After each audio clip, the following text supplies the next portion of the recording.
Well, hello and welcome to our little community event thing that we like to do. That Jay Brooks from Kiss Country and I, Harry O from 103.7 The Fox. We have a guest today, Dennis Wilson, and Cannonball Day is coming up this weekend, this Saturday. We thought we'd kick it off with our glamorous picture here of the 457. What do you think about that, Dennis? Oh, that looks great. Really looks great. Great Yeah, crew there. yeah. We had a beautiful day, didn't we, Jay, when we did that picture? We did. It was a little cool that day, a little bit breezy too, I think, but for the most part, it was fantastic. And I tell you that Cannonball, that is if to take tours on that is really really neat. It's really a piece of history. It's over 100 years old, and it really represents the history of railroads in Mesa City. Now, was that at one time? Was that in works, or was that a working engine that came through Mason City? For about 40 years. And it worked out of St. Paul and down through Mesa City, Peoria, Illinois. And it traveled all over the system, but yeah, it was a working engine. Put in a good many years on across Iowa, even in South Dakota. But it's the last remaining steam engine of the Emmett St. L. There's one up in Jamesville, Minnesota, but that's just a pile of junk. So it's nobody. They're going to put that back together again. So, Dennis, we have quite a bit of history here in Mason City alone, and this is just one, I think, of some great things that we have in this town. Do you get people like what we did? Decided to have a picture down there? Yeah, we have people. We have wedding pictures. Oh, the wow. only thing we did have some time ago a bride that wanted to lay down in front of the engine and get her picture taken, but they decided against it because they get the gown all dirty. But yeah, we have a number of people come down and they call up and we'll open up for an appointment like that. Right. Yeah. For those of you that are just watching and have no idea what this is down in East Park, and Cannonball Day is happening this Saturday. And let's go right into that, Dennis. Let's talk about what is Cannonball Day all about, and obviously a lot of festivities. Well, to give you a little history, we started out on this. We started the restoration in 2003, and in 2005 we thought we're going to have some means of raising funds to finance the restoration and the preservation. So we come up with the idea of having a Cannonball Day, a day that was a fun day for kids and adults too. So we originated with the kids' fun run, the tractor pull, the Bill Riley talent show, rides to Smokey the Train, and things like that. And then a few years later, we wanted to add something else that would, add flavor to the event. And so the Bay City Evening Lions started the chicken barbecue. A couple of years ago, we were up to serving over 4,000 dinners. We realized we needed help, so we partnered with the Mesa City, River City Kiwanis Club. And so that's been a great partnership. And we have, we don't know what we're going to do this year, but I think we're going to exceed that number of dinners since we were not serving last year. So I'm a member of the Lions too, so I take part in that. But Cannonball Day, it's a fun event, and we encourage kids to get signed up for the Kids Fun Run. The packet pickup is 9 o'clock, 9:30. The race starts. We even have a run for toddlers. So ages, and then the ages go up to 13 years of age. So they run different distances in East Park. And they get a big medal. They get a water bottle, some little things in their packets. So it's a fun time, and it's a challenging time for some who, running is a great exercise. And it's a great, it really is fun for the kids and builds their self-confidence too. So. But then after the kids' fun run, we'll go up there. We have the inflatables. Everybody gets a free ticket to an inflatable. And 11 o'clock, the championship tractor pull, kids pedal tractor pull. And that's really quite an event. You get to see the kids trying out their strength on these little pedal tractors. They have a weight on them and see how far they can pull them. And everybody gets a medal, and they just really enjoy it. And then following that is the Bill Riley Talent Show. Bill Riley has been around for a long time. First his dad, and then his son. And of course, the neat thing about that is the winners in this contest can go to the Iowa State Fair and participate. So we have the Sprouse division, which is up to 12 years old. And then we have the senior division, which is up to 21 years of age. Great chance to display your talents. And there's also about $500 worth of prize money, thanks to the sponsors we have to give away there. And then in the evening, we have Betty and the Gents, starting at 6 o'clock to 8. The Muse North stage right there in the Prairie Playground parking lot in front of the Cannonball. So people have heard them. They got a great band. And they played in various locations around the past few years. And besides that, we have Smokey the Train. Don Greiman, who has a little train, lives down in Hampton. He's bringing that up, and that's quite popular. And then we have Spin Art.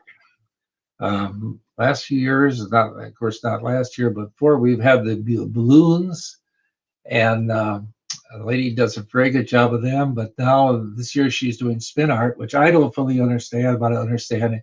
It's very popular with the kids. You have a spinning table, and you do all kinds of art stuff. So there's a lot of things for the kids to do. St. Paul's Church and Our Saviors went together, and they're going to be doing the root beer floats. Where else can you get a root beer float for $1?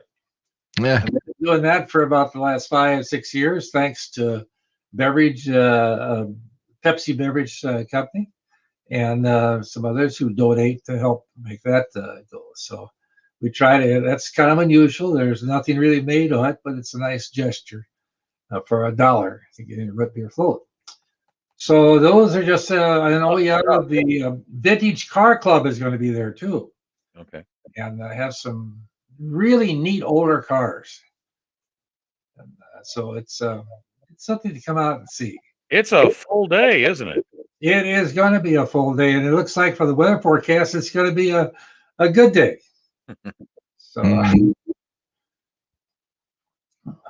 go ahead, Jay. Oh, yeah. Well, yeah, it sounds like a lot of fun. Of course, like I said, if people haven't seen it already, scrolling across the bottom, friendsofthe457.org is the website you want to go check out for that. I'm just been amazed over the years, and I've never really asked anybody, Dennis, but now I guess I can ask, how did they get that in there? You didn't try it. That's one of the major questions we have asked, and we make sure our volunteers who are up at the engine understand that. It was actually the Rotary Club instigated, moving it over from the old sugar beet plant, which is north Mesa City. It was taken over to the Milwaukee Depot, which is down in the Penn at that time, washed up, clean, a little paint was put on it. And then the railroad line that goes through East Park, coming up from the south, was brought up that, and just before you get to State Street, they disconnected the rail, bent it over, and run it on a panel, our second panel, and they picked up another panel, and that's the way they got over there. And finally, on the last panel, they got it in place and took a bulldozer and shoved it into place. So that's how they got it over. And that is a question everybody asked too. Right. Yeah. I wanted to bring up, Dennis, a little bit. About a month ago, I think the Globe actually interviewed Mark Suby talking about volunteers. It's been an issue. You've got Dennis, no offense, but a lot of your guys that have helped out with this whole thing throughout the years. Well, we're all getting a little older, and I think the need for volunteers. Are you still going through that? That article was about a month ago, and I'm just wondering, I mean, how are you doing on volunteers, and how can people reach out to help? We really, you might say, are in a desperate situation. You're right. The volunteers we had from the beginning, they dwindled down to, and as you say, they just age out or they get burnout. Right. And we had started the operation where we would have the engine open from May to October, 1 to 5 on Saturday and Sunday. However, it's become such a hard job to try to get volunteers that we are planning on, after July, of reducing our visitation to the first weekend in the month. That would be just 2 days a month. It will be open by appointments for tours, bus tours, or school groups. We do that a lot, so you can make it a point to do that. But the simple fact is, we just don't have the people to be there every weekend, and we're going to change the hours from 1 to 4, shorten that up a little bit.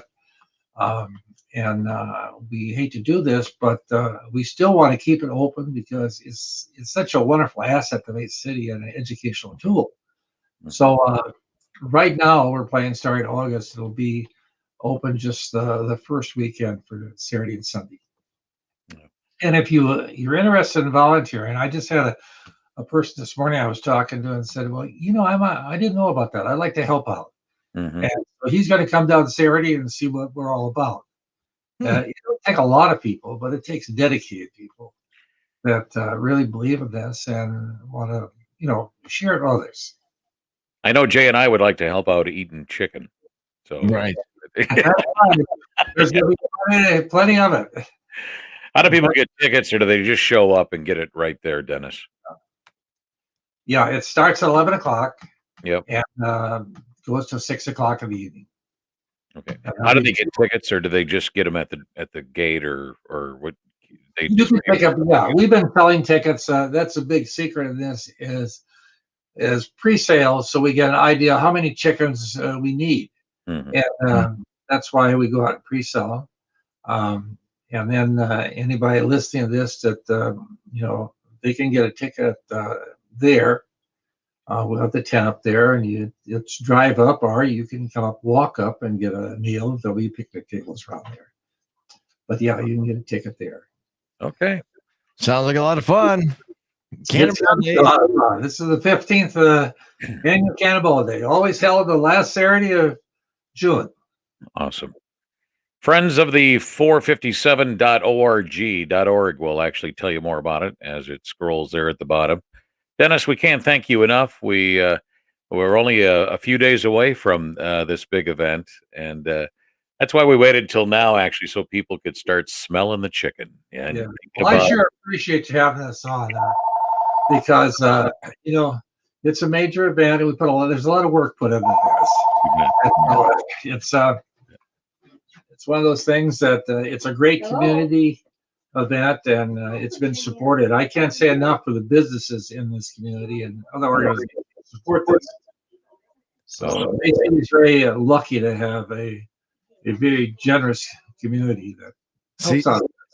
See, Dennis, what happens? You get on the air with us, and the phone starts ringing. Yeah, that's right. I hope you want to buy some tickets. Yeah, exactly. There you go. Well, yeah. So if you can buy tickets, and you can get them right there on the website, and basically, try to get out and get there so they have an idea of how many chickens you want to eat. Sure. You got it. You can get tickets. If you need tickets, just call me. So I'll do it to you. Just show up, and I don't know about, real quick here, Dennis, the parking situation. Where do people park? Or they just all along East State, or where? Well, of course, East State, the whole north side would be the drive up. From Kentucky to I think it's York Avenue. Okay. And so that'll be all pickup. Parking is available in the park. That's one thing. Parking is a little tight. You can go down, and after 10:30, with the kids' fun run will be over with, you can park in that little loop for the gardens or along the street there. Mm-hmm. So down in the lower part, in East Park, there will be parking available. You might have to walk a little bit, but it's there's parking there. Come join the festivities all day long, but dinner time starts at what time? 11? 11 o'clock. All right. Very good. Dennis, thanks for joining us here today. Thanks for having me. Jay and I like to do these on an effort of any community type of event. We like to do them, together here to get the word out to everybody. We encourage for those of you who are watching to share this, and let's get the word out and help out a wonderful commodity here in Mason City, the 457. Thanks so much for supporting it. You got Thank it. you. All right. Thank you.